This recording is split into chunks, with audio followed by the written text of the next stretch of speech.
Mon frère et moi, c'était quand même assez compliqué parce qu'on n'était ni de la DAS, on n'était ni famille placée, ni famille adoptée. Donc on était un petit peu ceux qu'on a posés là un jour et qu'un jour on va venir récupérer.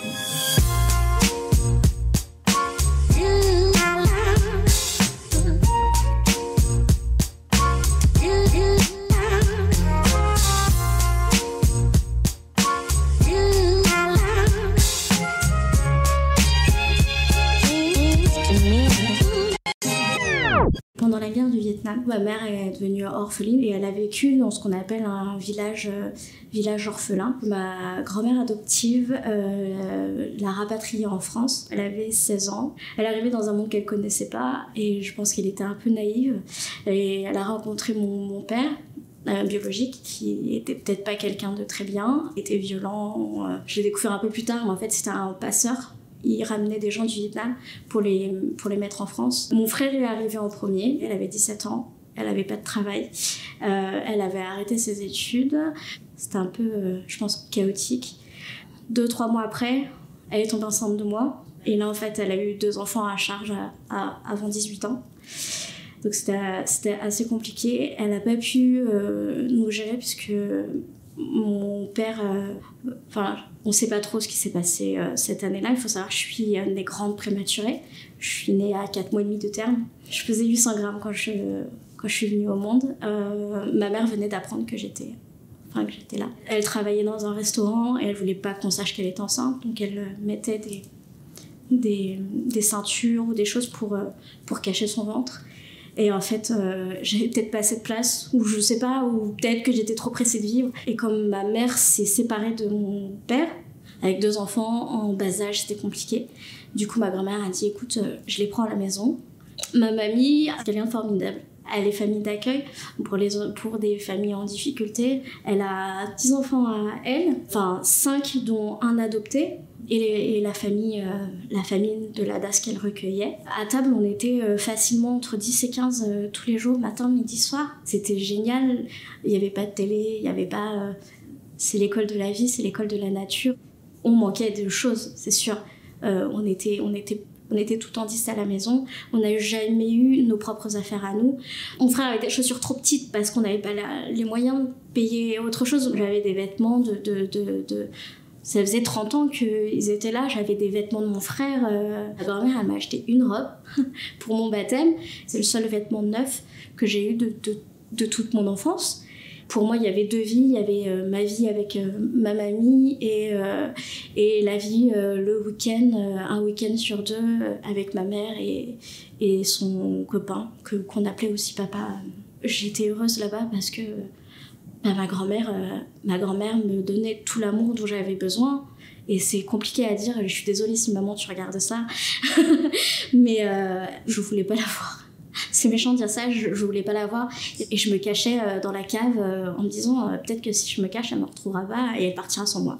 Elle se sentait rejetée comme moi je me sentais rejetée. Et puis malheureusement, et elle me l'a dit souvent, c'est que physiquement je ressemble à mon père. Elle a projeté beaucoup de choses sur moi et puis il y a aussi le fait que au Vietnam, en Asie, les filles elles sont beaucoup moins considérées que les hommes. Le premier-né de la famille est toujours plus important.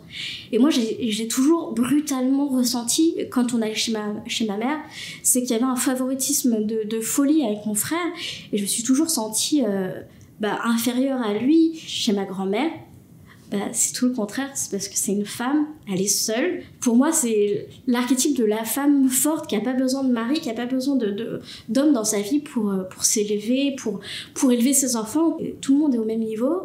Et c'est toi et tes doigts et ce que tu as dans ta tête qui va te définir, et pas parce que tu es née femme, homme, ou parce que tu es née en 2e, en 3e.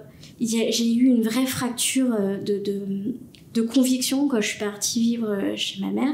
Ma maman, elle a toujours été en mode survie dans sa vie, ce qui est normal pour les personnes qui sont orphelins. Quand elle a rencontré mon beau-père, c'est mon beau-père qui a pris les décisions sur tout. Et c'est même lui qui a dit à un moment, va récupérer tes enfants. On n'avait pas le droit de sortir après l'école. On n'avait plus de liberté. On était enfermés à la maison, on n'avait pas le droit de sortir, on n'avait pas le droit d'aller dans le jardin, on devait rester dans la maison. faire nos devoirs. Et on attendait, on n'avait pas le droit d'allumer la télé, on n'avait pas le droit... En fait, on n'avait pas le droit de vivre. J'avais même prévu de fuguer. Quand j'en parlais avec ma grand-mère me dit « Mais non, tu peux pas partir. C'est chez toi maintenant. Là-bas, c'est chez toi maintenant. » Et je lui disais « Mais mamie, viens me chercher, je suis pas bien, viens. » Elle me disait « Mais c'est ta mère, c'est tes parents. Ils ont le droit et moi, je n'ai pas le droit de te récupérer. » Dans mon enfance, je me parle un petit peu de loin parce que j'ai énormément de blancs, de trous de mémoire. Parce que mon corps me protège, parce que mon cerveau me protège. Des événements traumatisants que je peux pas revivre, que je ne veux pas revivre. On avait cette pression psychologique qui était là tout le temps. En fait, on avait la peur au ventre tout le temps. Ça devenait vraiment invivable. Il faut savoir que mon ex-beau-père, c'était un pervers narcissique doublé d'un sociopathe. Ouais, j'avais 15 ans, il y a eu une fracture à la maison et il a fallu que je me protège. Il a fallu que je m'en aille, il fallait que je me protège parce que je savais que si jamais je restais là, je pense que je me serais suicidée. J'en suis même...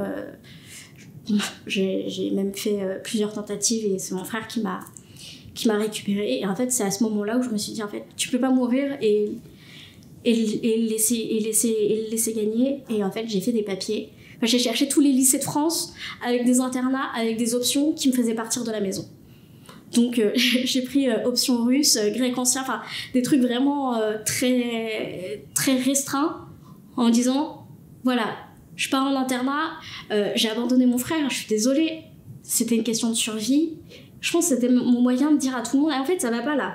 Allô, ça va pas, faut venir, faut venir nous aider, ça va pas. La dépression, l'anorexie, ouais, j'ai tout fait. J'étais vraiment, vraiment très mal. J'ai demandé de l'aide à un moment et il y a personne qui est venu. J'avais le spectre aussi du manque de ma grand-mère. C'est bête à dire, mais c'était tout pour moi. C'était ma meilleure amie, c'était comme ma mère, c'était mon encre en fait. J'étais certes pas sa fille, certes pas de sa famille, mais il y a même à des moments où j'étais peut-être plus que ses enfants à elle. Parce que j'avais besoin de plus. Ma grand-mère, à chaque fois que je la vois, je la prends dans les bras, elle me fait des bisous, elle me prend dans les bras. Quand je retourne là-bas, je redeviens une enfant en fait. J'ai appelé mon frère et je lui ai dit écoute, tu viens me chercher ce soir? J'en ai marre, j'en peux plus, je prends mes affaires, je me taille. Mon frère a vécu un temps dans sa voiture, un temps dans la rue, un temps à droite, à gauche, à squatter à droite, à gauche. Et moi, j'ai essayé de survivre comme j'ai pu, quoi. Mon beau-père, en tant que maniaque du contrôle, nous faisait porter les clés de la maison autour du cou, avec un petit cordon. Et ce qu'on savait pas à l'époque, c'est que j'étais allergique au nickel. L'allergie de peau s'est transformée en plaque, et après, ça s'est propagé. Donc j'ai commencé à en avoir au niveau du sternum. Et après, ça a commencé à se propager. J'en ai eu au niveau des oreilles, j'en ai eu au niveau des yeux, surtout dans le cou, puisqu'il y avait le cordon qui me frottait énormément. Ça a commencé à prendre l'ampleur après au lycée, parce que j'ai commencé à en avoir surtout le cuir chevelu. Pire que ça, je me suis retrouvée harcelée à l'école, enfin au lycée. Je me rappelle me planquer, passer toutes les récrés, les heures de dîner, de déjeuner toute seule, parce que j'étais différente. Ma vie avait fait que j'avais quand même pas mal morflé. Et le fait d'avoir le psoriasis au niveau du cuir chevelu, en fait, dès que je me touchais les cheveux, ça faisait des pellicules. Et en fait, les gens me regardaient, genre, la meuf, elle est sale. Et ça fait mal quand t'as déjà vécu des trucs et que t'as pas envie que les gens, en plus de ça, te regardent différemment. En plus de ça, mes plaques sur les jambes, c'était juste apocalyptique, il n'y a pas d'autre mot. J'avais les plaques qui étaient vraiment très épaisses et qui saignaient énormément. Quand on met un vêtement dessus, un pantalon ou quelque chose, il se collait dessus. Et puis après, pour l'enlever, ça se collait, mais ça se séchait dessus. En fait, quand on l'enlève, on réouvre tout. J'avais tellement de problèmes à gérer qu'en fait, je me suis dit, en fait, tu vas faire chaque chose en son temps. Ta peau, ouais, c'est un problème, mais t'as pas le temps de le gérer maintenant. Je voulais pas être maman. Je me sentais pas légitime d'être maman. Je sentais que j'arrivais déjà pas à m'occuper de moi. Et en fait, j'avais pas de modèle. Et puis j'ai rencontré Angel.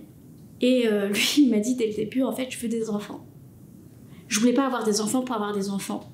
Je voulais avoir une famille, en fait. J'ai commencé à avoir le temps de prendre soin de moi. Et c'est là où on a commencé à faire des recherches sur le psoriasis. Et à l'hôpital, on commence à me dire qu'il faut en fait commencer les biothérapies. Et en fait, avec les biothérapies, on peut pas avoir d'enfants. Et les médecins, ils étaient là un peu à pousser un peu le truc en disant « ayez des enfants avant ». Vous avez mis combien de temps à le faire, cet enfant? On a mis 3 ans. 3 ans parce qu'en fait, on s'est rendu compte qu'en fait, j'étais aussi atteinte des ovaires polykystiques. Qu'en fait, au lieu d'ovuler, je faisais des kystes. Et il y a un moment où je vois que ça marche pas. Et tout le monde me dit « ah, mais c'est parce que tu y penses tout le temps ». Et en fait, c'est encore pire parce que les gens, ils parlent et t'as envie de leur dire mais vous le vivez pas en fait, alors laissez-moi tranquille, je fais ma vie. Et à un moment où mais moi je me suis dit c'est plus possible. Enfin j'ai dit à mon homme, je lui ai dit écoute chérie, c'est simple, si là ce cycle là ça ne marche pas, c'est fini, on arrête, c'est fini, je ne veux plus avoir d'enfants. Et magie, je suis tombée enceinte. Ouais, l'accouchement ça a été compliqué puisque c'est lors de l'accouchement qu'on s'est rendu compte que en fait j'étais atteinte sur pratiquement toutes mes articulations. Lors de la péridurale, avant d'introduire la grosse aiguille, on a 2 ou 3 piqûres, ça dépend, autour pour anesthésier le tout. Donc il faut s'imaginer, elle est remontée sur 6 ou 7 vertèbres différentes. Donc ça fait 6 x 3, ça fait 18 piqûres, plus à chaque fois essayer de rentrer dedans. Et elle a commencé à faire les choses, j'ai jamais osé lui dire, ça va pas en fait, il faut trouver une autre solution. Malheureusement, elle l'a mal posée. La péridurale, au lieu de descendre vers les jambes, elle remontait en fait au niveau des cervicales. Les douleurs de contraction, je les sentais, mais ça me faisait encore moins mal que les douleurs au niveau des cervicales. Une fois qu'on a posé la péridurale, on commençait à dire le col il s'ouvre pas vraiment parce que j'ai été déclenchée. On s'est rendu compte que Théodore passait pas les hanches, qu'il n'avait même pas prévu de passer les hanches, et qu'au lieu de descendre, en fait, il remontait. Enfin, ça commence à être la panique, donc là, c'était 30 heures de travail. Hein. La péridurale ne fonctionnait pas, et au lieu de m'écouter, ils m'ont ouvert sans anesthésie. Pour la césarienne? Ouais. Le corps, il y a certaines douleurs qu'il ne supporte pas. Je me suis évanouie. Théodore a crié. Je me suis réveillée. C'est que je me suis réveillée avec son premier cri. Et c'est le seul moment dans la salle d'opération, c'est le seul moment où j'étais lucide. Et on me pose Théodore à côté de moi, sur moi, je ne me rappelle plus. Et là, je le vois et je me dis, waouh, tout ça pour ça, ouais, ok. J'avais tellement bougé qu'ils avaient eu énormément de mal à me recoudre. Et tout ça parce que mes inflammations, elles n'avaient pas été prises en compte dès le début. J'ai réussi à avoir dans la maternité quelque chose d'assez révélateur. Je me suis comprise beaucoup plus. Je me suis apaisée aussi beaucoup plus. Il y a aussi le fait que, en ayant Théodore, il y a des choses avec ma mère que je pensais avoir compris et que maintenant que j'ai Théodore, je me dis c'est pas possible en fait. Je me vois pas un jour poser mon fils et partir et le laisser quoi. Enfin, c'est inconcevable. Là, ma vie actuelle, elle est facile et c'est très bien comme ça. En fait, je me retrouve dans une norme que j'ai toujours cherchée. Avec Théodore, on est hyper transparent et on communique énormément. En fait, je fais tout le contraire de ce que j'ai vécu. On ne passe rien sous silence. Que ce soit la maladie, que ce soit des problèmes, on ne passe rien sous silence. On lui explique avec nos mots, c'est-à-dire qu'on ne va pas lui dire... on va pas l'inquiéter non plus, mais on lui explique tout. Donc si là, plus tard, il me voit, je veux qu'il garde ça en tête, de se dire, voilà, tu peux avoir vécu des choses vraiment merdiques et d'avoir eu un parcours difficile. Ton parcours ne te définit pas. Ne garde pas des fardeaux ou des choses qui pourraient te freiner, en fait. Faut continuer à avancer. Et c'est peut-être la seule chose que j'ai envie qu'ils retiennent.